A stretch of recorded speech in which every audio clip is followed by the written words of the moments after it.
Hey, I don't know how many videos I'll be making on here, but here's a simple way to install Docker on your Linux system. Now, I'm going to be using Ubuntu. Yours might be different.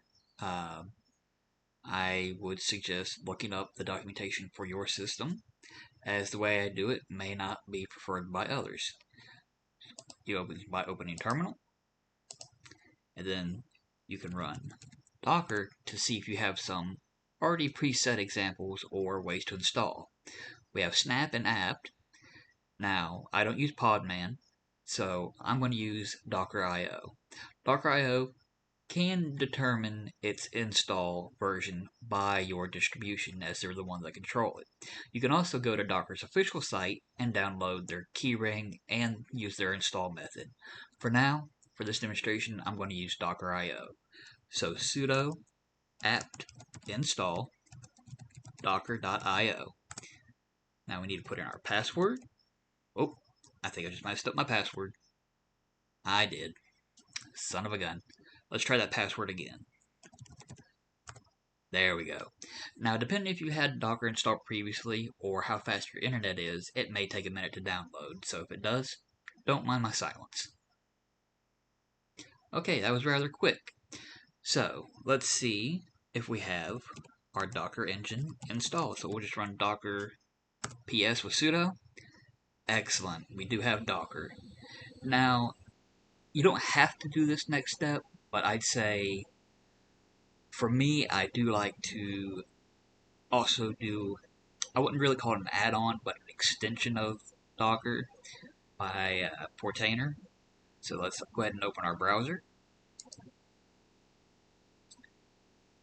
And you'll see I have maybe a couple of videos set up for the future instances. So we want to install Portainer. Now, first off, you can look through the documentation if you'd like, or we need this docker run command. Let's go ahead and copy our docker run command and bring it back to, actually, you know what? We should probably put that in a notepad type environment. So here's Featherpad. Let's paste this and take a look at it. We have docker run, we have headless, which is D, the port, which the port on the left will be for your host, which is your machine, and the port on the right will be the port for the container. So we'll set both of those to 8000. We'll do another port, again, host and the container, we'll set that to 9443. We could call this container Portainer, but let's call this -CE for the Portainer Community Edition. We'll always want it to restart, so every time we restart our computer or restart Docker, that it will automatically turn on Portainer for us. Then for V, we're going to leave our Docker socket as the Docker socket, of course. Now here's where we need to do a little changing. On the left of this double dot is where we would be storing our persistent data. Persistent data is what stays behind if you update a container or remove a container. You'll still have that data, say a configuration or metadata of the such. If not, it creates its own volume inside of itself in Docker, and when you delete that container, all that data is gone. It's out of there. No more. So let's go ahead and open our here. It doesn't have to be downloads. You can put it wherever you want, but let's make a new folder. For this, we will simply call it Portainer. Then inside of Portainer, we will make a new folder again, and we'll call it Portainer _data. Alright. And then from here, we are going to open this folder, and we're going to copy the path. So let's go ahead and close that for now. And here we have Portainer data on the left side of this. We want to take that, and let's just go ahead and hit backspace twice, and then paste that in. Then on the right side is what the container sees. Alright, and for our version, we do not want LTS. A lot of people say don't use latest, use one of the defined numbers, but for this example, again, I'm going to use latest. Alright, so now, we're going to grab all of this, we're going to copy it, and take it back to our terminal. Let's go ahead and clear our terminal real quick, and we'll paste in our Portainer configuration, and hit enter. Oh, we didn't sudo. See, it's been so long since I've done stuff like this that I mess up too, so sudo.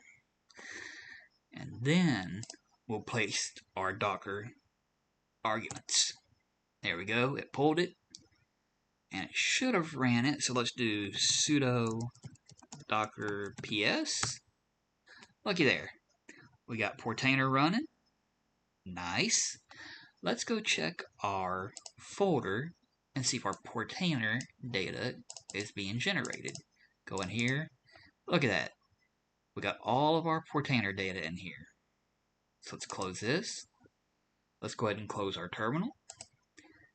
We can get rid of our scratch pad here, or feather pad, whichever writing implement may be using. And now, since Portainer requires an HTTPS because it's a self-signed cert or certificate, however you want to say it, we'll do HTTPS / then localhost 9443.